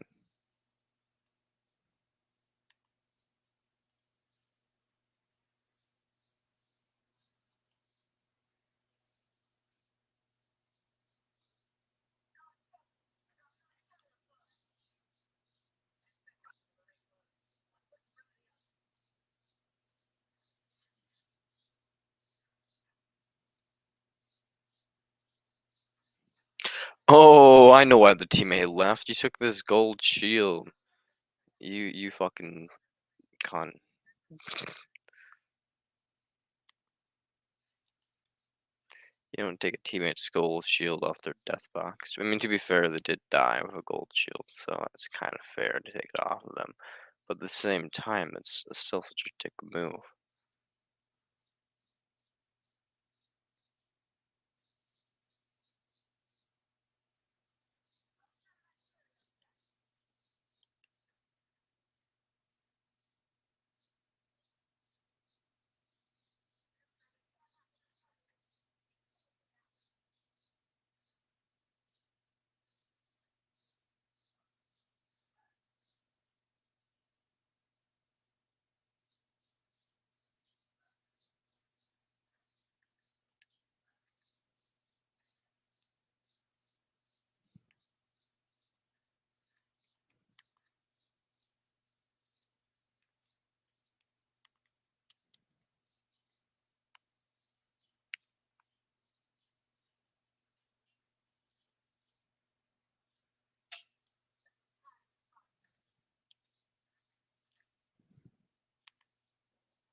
Yeah, we had no chance on a 3-on-2 once I realized there's only 2 of us.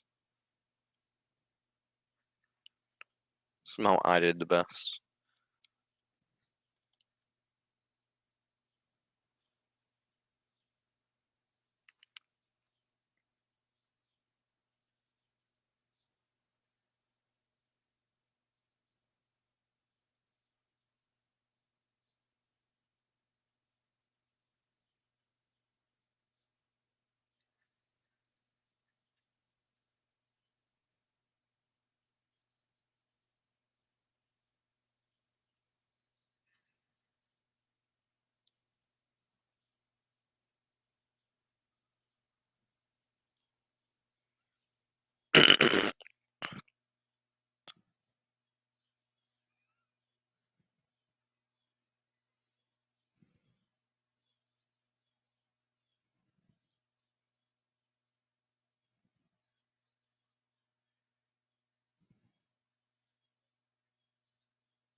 Oh, I'm so glad that grenade was in.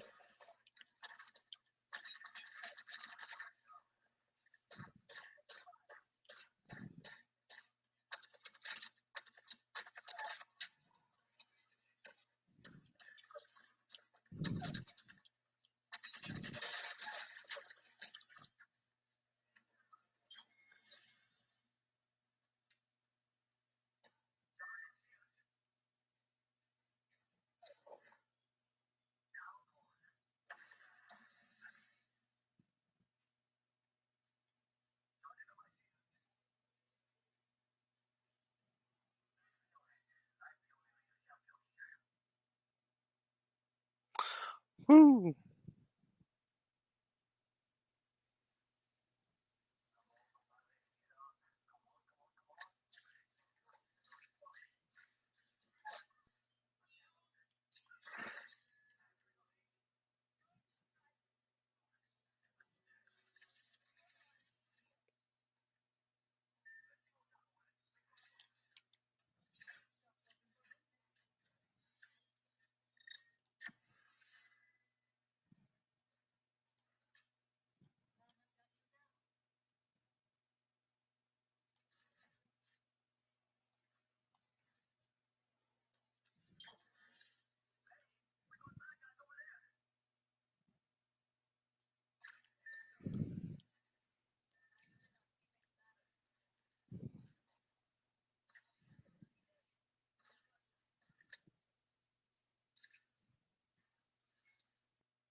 UwU, what's up? If you want to see what game I'm playing Apex Legends, you can watch that on Twitch.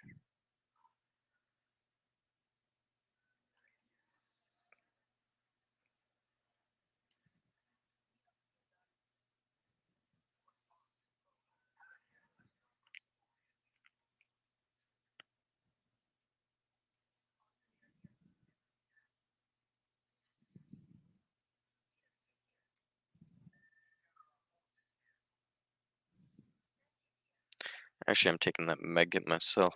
I could use the laugh, I'm sorry.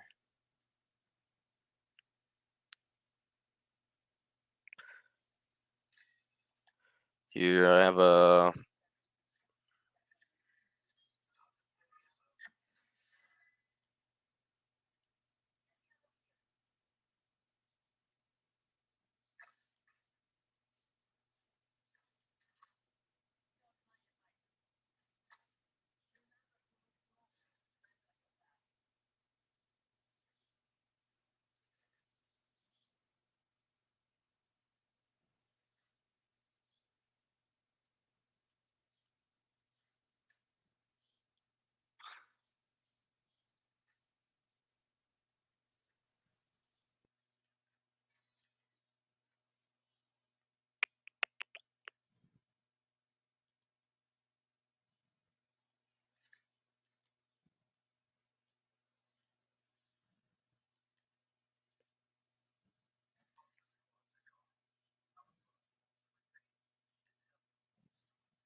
Yo, Marco, what's poppin'?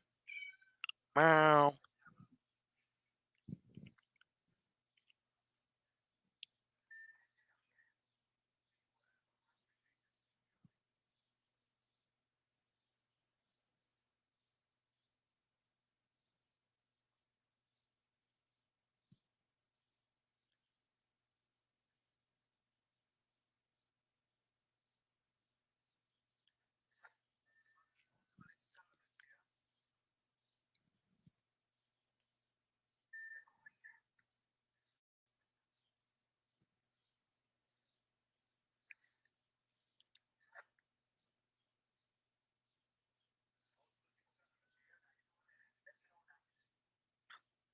It's at 77%. I'm just gonna wait.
Wow, I fucking suck. I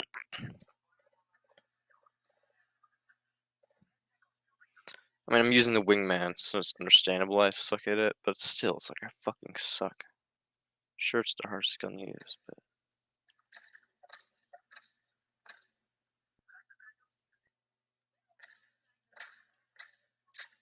Oh my god, I'm so bad.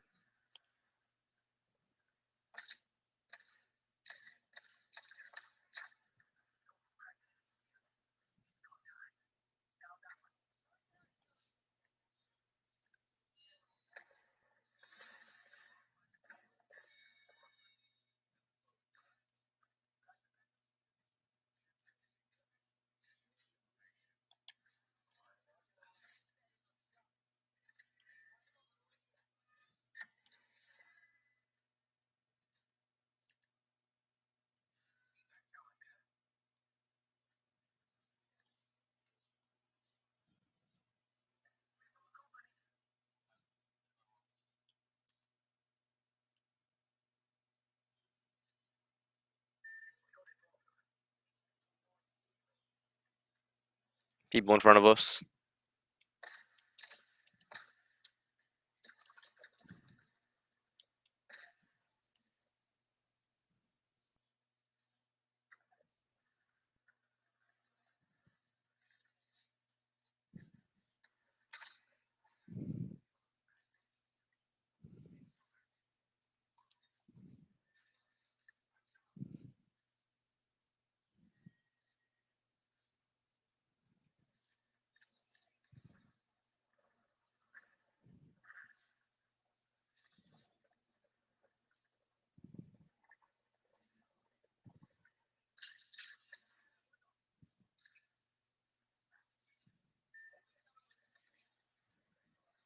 I have an evac tower, we can use that.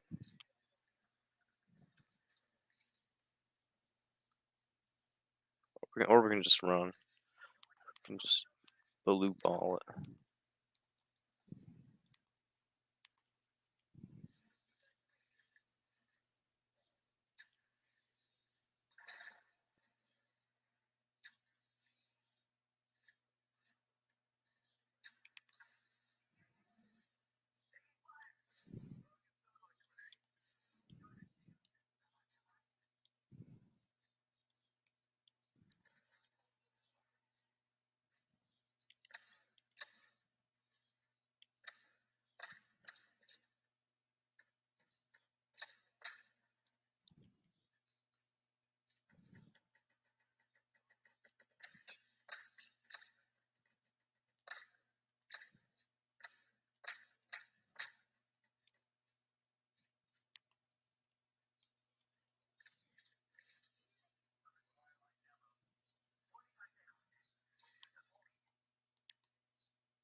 Hmm.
Oh fuck it, I'm gonna take this gun.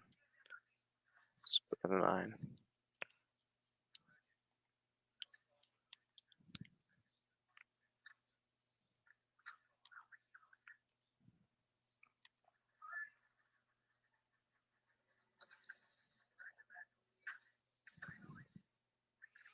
Triple take.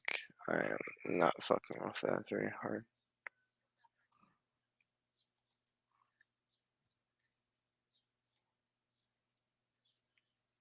You want a shield battery? I have a bunch of them.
God damn it. Gibby. Gibby.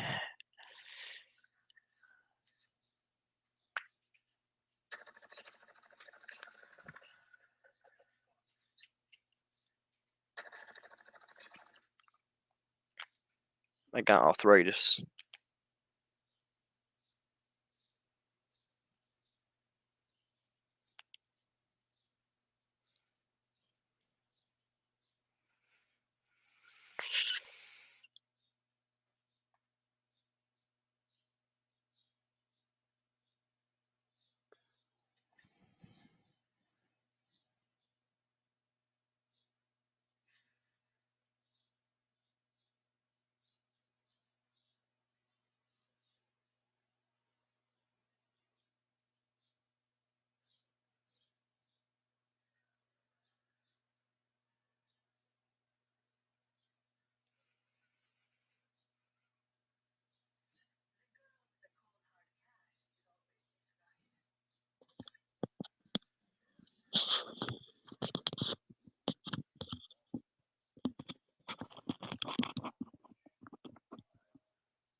Family dog. So.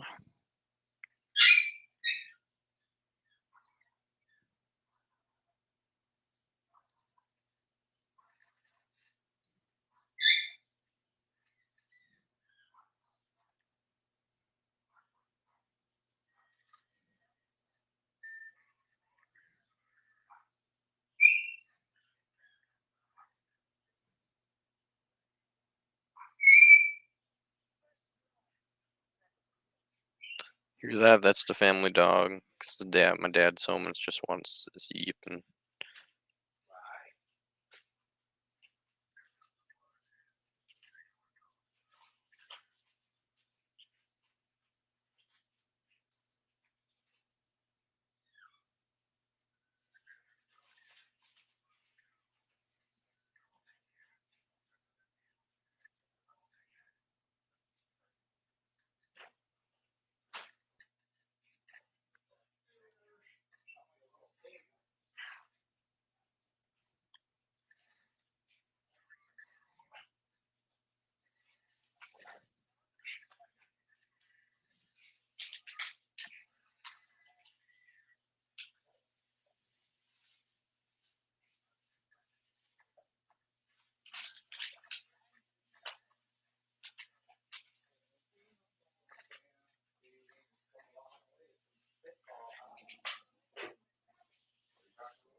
Yeah.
Yeah, I'll take one. Thank you.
Yo, Spirit Oyster. I'm just getting slayed. Less slay, more getting slayed.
What is? What is love? Baby, don't know.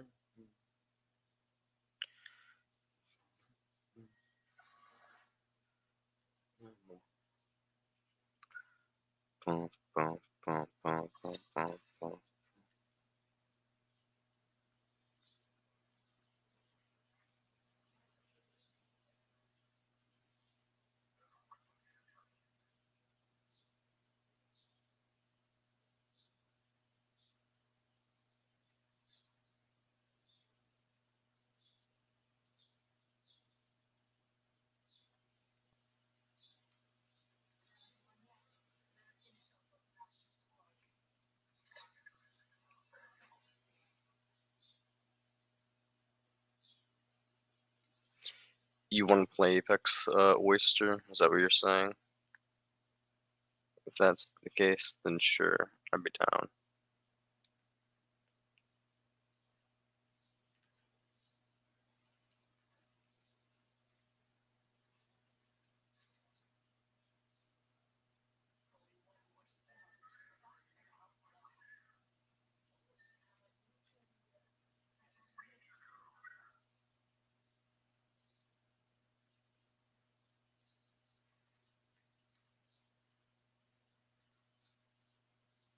No, that's fair.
Yeah, damn.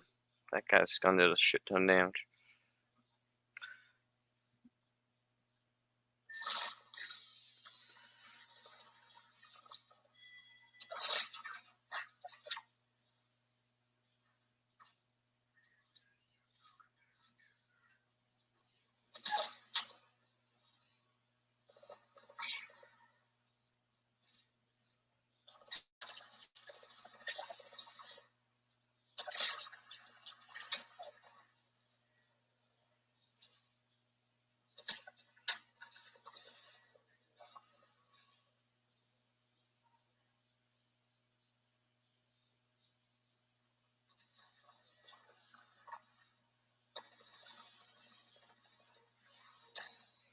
What the fuck? I just got carried so hard.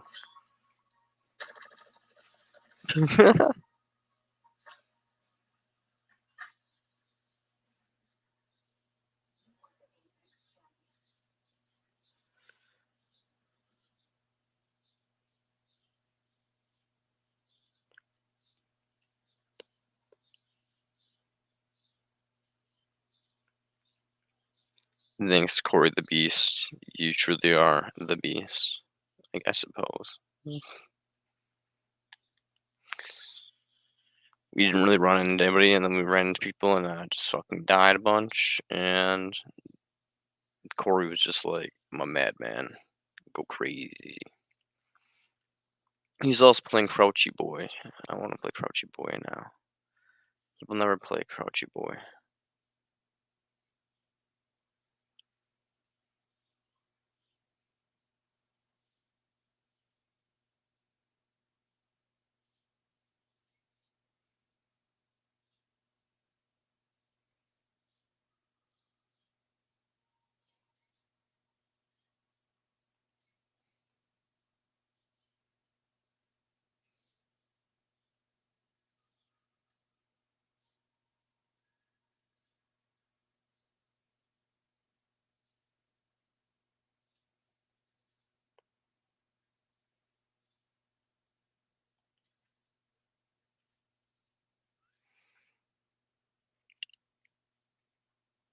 Does my skin look yellow today?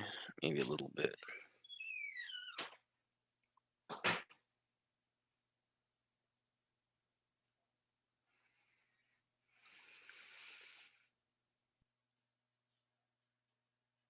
Christine is home. Oh no.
That person just lit me the fuck up.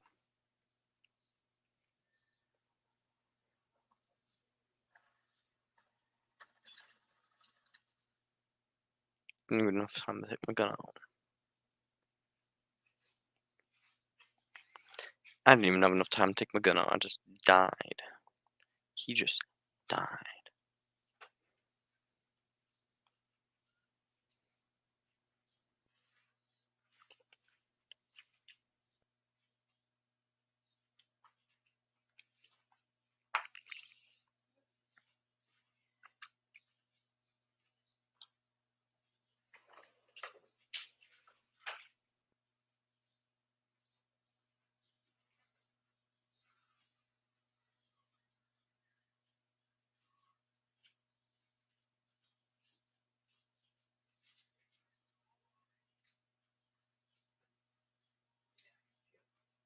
Hmm? Okay.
Yo, man, kind of me too.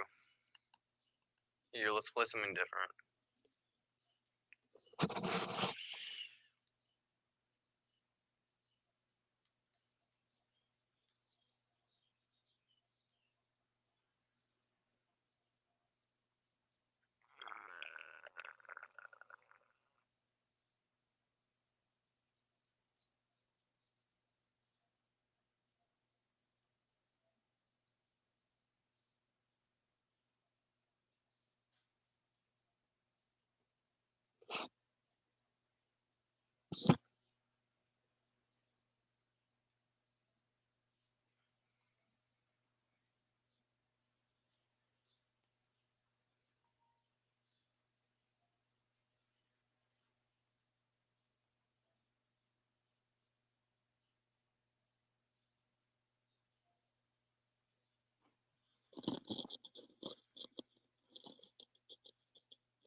Here we go, we're playing a better version of Apex Legends.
I'm sorry, but there's no people actually fucking watching that, so we're gonna go play Fortnite. It's gonna disconnect one more time. Fuck it. Or Chivalry. Chivalry or Fortnite? That is the question. We're gonna play Chivalry.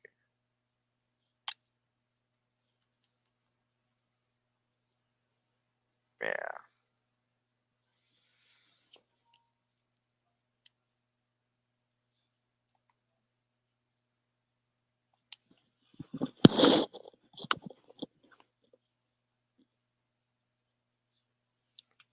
Goodbye.